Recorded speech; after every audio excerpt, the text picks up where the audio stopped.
Hayotda baxtli yashash mumkinmi o'zi? Yoki haqiqiy baxt aslida mavjud emasmi? Bugun sizlar bilan ikki do'st haqidagi qiziq bir hikoya haqida gaplashamiz. Ikki do'st birga sayohatga chiqishga qaror qilishadi. Ishlarni bitirish va xursandchilik qilish uchun yo'lga chiqishdi. Lekin oldinda ularni nima kutayotganini bilishmasdi. Ulardan biri xudbin bo'lib, doim o'zini o'ylardi. U doim yomonlikni kutardi. Qalbi va ongi yomonlikka to'lib ketgandi. Ikkinchisi esa o'ta odobli bo'lib, qalbi toza edi. U hayotning yorqin tomonini ko'rishni bilardi. Yomonliklar ortida ham yaxshilik borligiga ishonardi. Sayohatni boshlash vaqti keldi. Qarshilardan ikki ajralgan yo'l chiqdi. Bir-birlari bilan xayrlashishdi. Biri o'ng tomondan, ikkinchisi chap tomondan ketdi. Xudbin va salbiy do'st esa hamma narsadan shikoyat qilganicha yo'lida yurib borardi. So'ngra ajib shahar oldidan chiqib qoldi. Uzoqdan turib shaharni kuzata boshladi. Asta-sekin shaharga yaqinlashdi. Uning osmoni qora bulutlar bilan qoplangan edi. Yo'llar ham qorong'u va xira edi. U yerda o'zini yomon his qila boshladi. Shahar bo'ylab yurishda davom etdi. Yo'lida uchragan narsalar uni battar qo'rqita boshladi. Chunki shaharda hech kim tabassum qilmasdi. Hamma qayg'uda edi. Xuddi butun shahar azi tutayotgandek edi. Hamma yoqda odamlar yig'lardi. Bu qanday joy o'zi? Nega hamma yig'laydi? Shular haqida o'ylab yo'lida davom etdi. Odamlarga zulm qiluvchi yovuz kimsalarga ko'zi tushdi. Odamlarning bu holati unga chuqur ta'sir qila boshladi. Shahar ichiga kirib borar ekan, yetimlar va mazlumlarga duch keldi. Ular nega yetim qolishgan? Ularga nega hech kim qaramayapti? Ularning holatlarini ko'rib, yuragi ezilib ketardi. Shahar aholisi bilan qo'shilishib yig'lay boshladi. Yuragi ortiq bardosh bera olmadi. Bundan qutulishning yagona yo'li hammasini unutish deb o'yladi. Spirtli ichimlik icha boshladi. Uning yordamida yuragidan va atrofdagi odamlardan kelayotgan hayqiriqlarga e'tibor bermay qo'ydi. U mana shunday holatda bo'lar ekan, ikkinchi qahramonimizga nima bo'ldi? Yaxshi axloqli do'st yo'lida Robbisiga shukronalar aytib ketardi. Bir kuni uzoqda joylashgan shaharga duch keldi. Buni ko'rib u quvondi. Juda chiroyli shahar ekan dedi. Katta qadamlar bilan yura boshladi. Shaharga kirar ekan, xursandchilik ovozlarini eshita boshladi. Qushlar kuylardi, osmon musaffo edi. Quyosh iliq nur sochardi. Bularni bari unga huzur berardi. Hamma yoqda bayram shukuhi bor edi. Shahar hukmdori bayram tashkillashtirgandek edi. Hamma bir-birini mehmondek qabul qilardi. Hukumat odamlari samimiy, odamlar esa xursand edi. Yuzida tabassum bilan atrofni kuzatar ekan, harbiy xizmatdan qaytganini nishonlayotgan yigitga ko'zi tushdi. Ularning xursandchiligi qahramonimizni ham xursand qilib yubordi. Narigi do'sti shahardagilarni o'ylab qayg'udan yig'lar ekan, bunisi esa shahar odamlari bilan birga xursandchilik qilardi. U bir burchakda siqilib o'tirgan kishini ko'rdi. Shunday ajoyib shaharda qanday qilib baxtsiz bo'lish mumkin dedi. Unga yaqinroq keldi. Kishining yuzini ko'rishi bilanoq ko'zlariga ishonmadi. U boshqa yo'ldan ketgan do'sti edi. Yo'llar ikki xil bo'lsa ham manzil bir xil ekan. Yo'l ularni bir xil shaharga yetaklabdi. Lekin nega bitta shaharda bo'la turib ikkisi har xil narsani ko'rishyapti?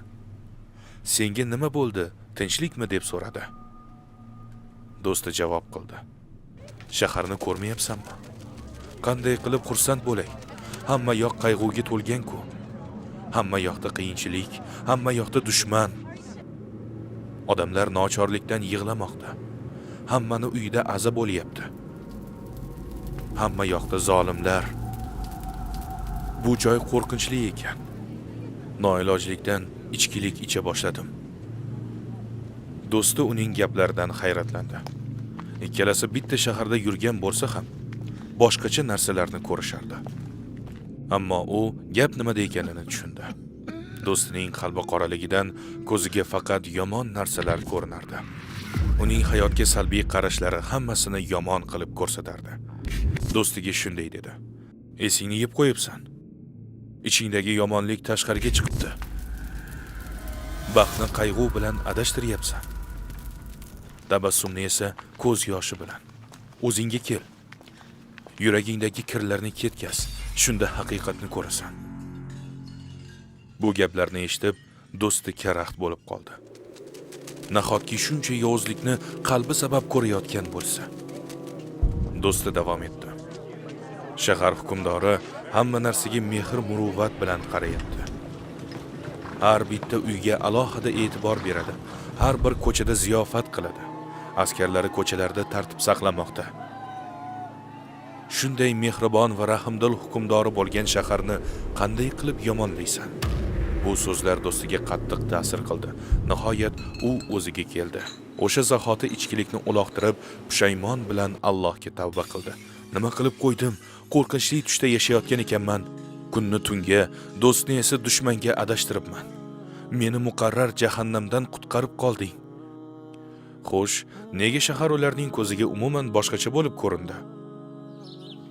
Keling, hikoyaga o'z nuqtai nazarimizdan qarab ko'raylik. Bu oddiy hikoya emas. U biz haqimizda yozilgan. Qahramonlardan biri Xudoga ishonmaydigan odamning ramzi. Chunki agar kimdir Allohni qabul qilmasa, o'limdan keyingi hayot borligiga ishonmasa, u uchun dunyo butunlay qiyinchilik hovlisiga aylanadi. Odamlar uning ko'ziga o'limdan qochayotgan bechora yetimlar bo'lib ko'rinadi. Hikoyada odamlarga zulm qiluvchilar vaqt tushunchasini bildiradi. Vaqt ularni sekin-asta kemirib, o'limga yaqinlashtiradi. Yaqin insonlardan judo qiladi. Iymonsizlar uchun hayot tashvish va qiyinchilikdan boshqa narsa emas.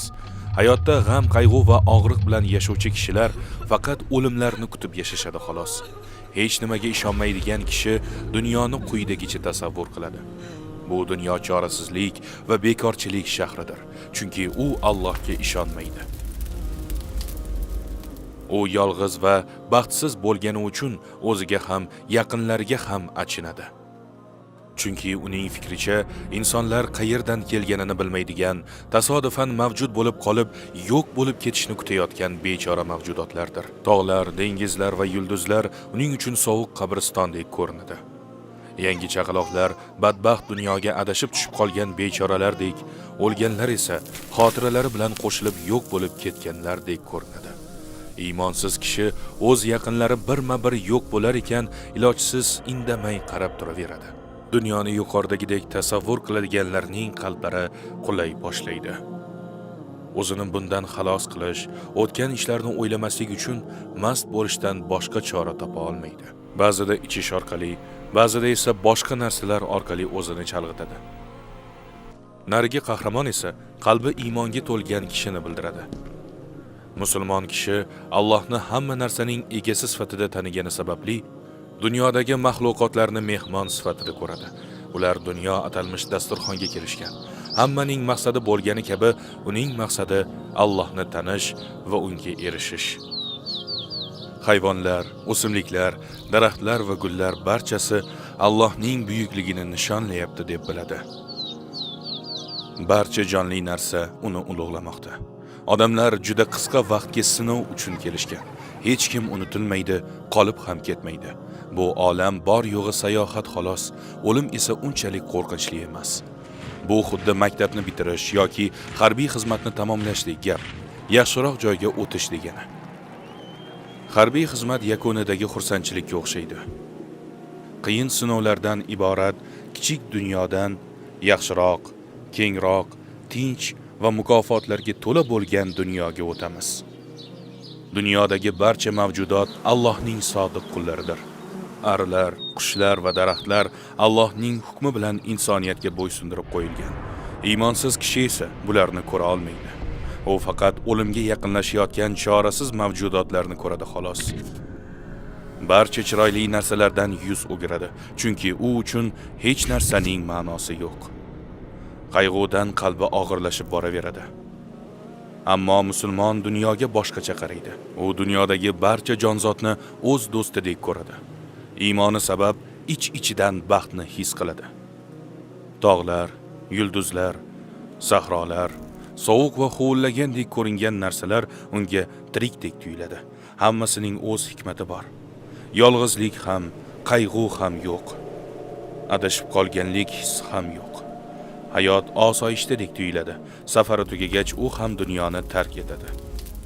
Soddaroq qilib aytsak, musulmon kishi jannatga kirmasidan avval uning go'zalligidan bahra oladi. Ammo iymonsiz kishi hali o'lmay turib jahannam mashaqqatini his qilib yashaydi. Demak, xotirjamlik va xavfsizlik faqat islom va iymondan ekan. Video Risola-i Nur kitobining 2-bo'limidan ilhomlanildi. Keyingi qismlarni ham ko'rishni unutmang.